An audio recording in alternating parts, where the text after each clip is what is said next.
Today I am here to complain about a concerning matter. It may not be concerning to you, but it is concerning to me. I am concerned and I'm tired. This is public transport issues. Na before mwanze kuniambia Kylie nafaa kununua gari yako, nunua gari yako ndio sisumbuane na public transport nini. Nitanunua but si sahi, sina pesa, but soon I am trying to work hard. I buy a car hata kama niyo ya kupanda. But honestly, public transport, what's going on? I'm talking from matatus to buses, akina metro, and even Uber yenye unalipia pesa mingi so that you can have like comfort to go where you're going, feeling that you're safe and all that. It's also an issue. But first, nitaanza na buses. Because this thing ilinishika after niliingia, like I was using like public transport daily, especially when I was going to Mathare. I was having so much trouble. And you know ni gari nilikuwa naingia metro. Nilikuwa naamka asubuhi 6 a.m. in the morning, niko kwa line nimepanga ndio nipande metro. Kila siku everything was going well. And I was rotating in Mathare for 4 weeks. Everything was going so well until they started to misbehave. Because if you're in Juja, yes, I was coming from Juja to Mathare, Mathare to Juja, so I was using public transport like for whole 4 weeks. Na niliona mashida. Nye mnapitia ama you guys just like to be silent. Me hata sijui, but me I did. So yeah, so nilianza like I was using metro like every day. I would wake up at 6, I go napanga line. By around 7:30, I'm at the gate of Mathare and I'm reporting to my shift because my shift starts at 7:30. Yeah, so yeah, everything went on properly 1 week, second week, and then the third week is when the problem started. All of a sudden nikiingia, like okay, so how do I explain this? In Georgia, in the morning they have 2 types of buses, one on one side then the other side. So watu kuna watu wanapanga line ya kuingia one of the buses and then kuna watu wa kuingia the other bus. So this other one in Westlands in Njiani means you can be stopped anywhere including Mathare. And when I started going like the first week, I made sure to ask, can you guys please drop me at Mathare? Then like Mathare hospital, they're like, yeah, we stopped there too because in Westlands and Njiani. So I was like, okay. And every day when I would get on the bus, I would make sure to confirm with the conductors because, you know, yeah, just to confirm because I don't want any inconveniences while I'm on road or wanipeleke Westlands. And I honestly don't know how to connect with cars. Honestly, mi sijui. Mimi, I don't... me and traveling, nitapotea tu kabisa. Yeah, so I would ask every day. And every day for the next 2 weeks, I was using the Westlands and Njiani. So came the third week. I don't know if the Makangas changed. So this one Makanga who would recognize me, be like, yeah, you're stopping on Mathare. And she was so nice. I just love female people. I just love females. Females are the best. Mwah. Should make sure like I'm there, or even if they decide maybe to use another route, should tell me like we're still going to stop you at your destination. Mwah. And I would always find her at that 6:30. I don't know, I guess maybe that's her time to do her stuff at that time.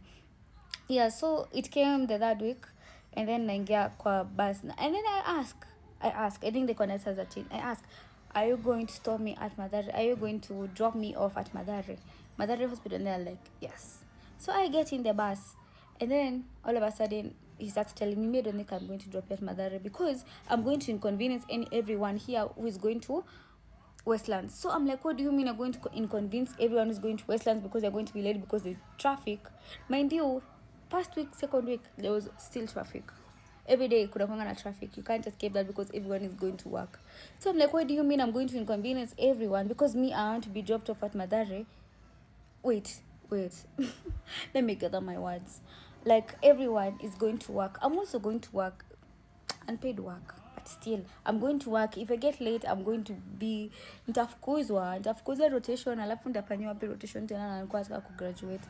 So I'm like, you're also going to inconvenience me.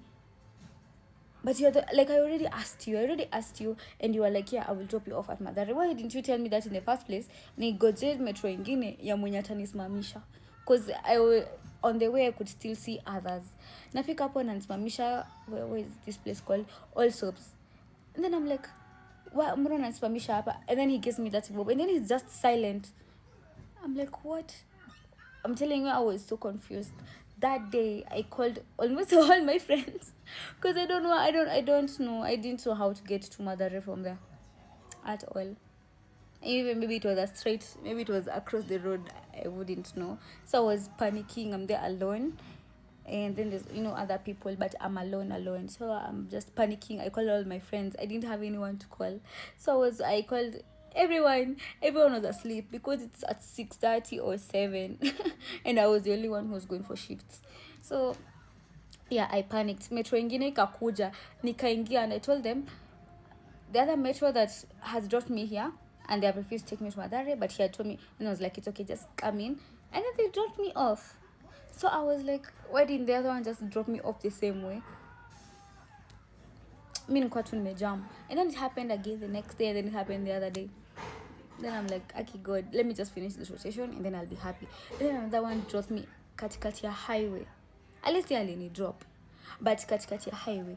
Na huyo mwenye alini drop kwa highway alikuwa ananiambia like nilimwona like I already told him. I told him twice or thrice, are you going to stop me at Mathare?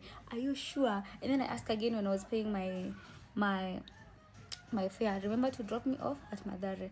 So I said, we are going. And then I see ameingia kwa highway instead kwa nje ya kuingia to Mathare. And then he's like, ona sasa tumeingia highway, au kunikumbusha nikusimamisha. And then I'm like, why should I be reminding you? See, it's your work. Na nimekwambia mara mingi, everyone had me insisting. Ni asubuhi hakuna music, nimeongea na nguvu, ndio ni make sure umesikia. And then you're trying to, is it manipulate or gaslight? Then I'm like, me, I'm so done with public transport. Mira sijui nitafanyaje. Ana sasa right now Uber nimeanza ku misbehave. What will I use guys? Ninunue tu gari. Then sasa kununua gari, go and use my code when purchasing Oraimo. By the way, it's cheaper to buy Oraimo online. It's cheaper to buy Oraimo online than in shops. In shops I feel like it's double the price. Yeah, so use my code Kylie, and then it will be cheaper. It will give you a discount, and they deliver to your exact destination. I order, and everyone has seen, I love Oraimo so much. So yeah, guys, use my code Oraimo so that they can get some cash to buy a small car ya kuingia. Hata sitaki ya kupana, nataka tu gari ya kuingia, nataka ututudu tudogo like Suzuki. I want a Suzuki. Mimi niko sawa na Suzuki as long as I don't have to deal with this public transport. Aki mimi nimechoka tu. Na mimi nimesema mtu asiingie kwa comments zangu aje kuniambia ununue gari yako. I'm trying my best. Mimi nataka tu gari yangu. Ajua mafuta itakuwa expensive, but at least I won't have to deal with this. Sure, nitawaambia the other one with Uber, but I'm sure everyone has been complaining about Uber for a long time at this point, and they're not doing anything. Nikipata time, mimi naenda Westlands na nawaambia it's either you hire good drivers ama mtoke Kenya tuendelee kutumia taxi, ama watu wenye wataki kwa Uber watoke tu Uber, wenye wataka kuingia waingie. But anyways, yeah, that's my complaint. Thank you for listening. Yeah, that's all. Yeah, use my code Kylie. At least nipate pesa ya kununua Suzuki. Bye.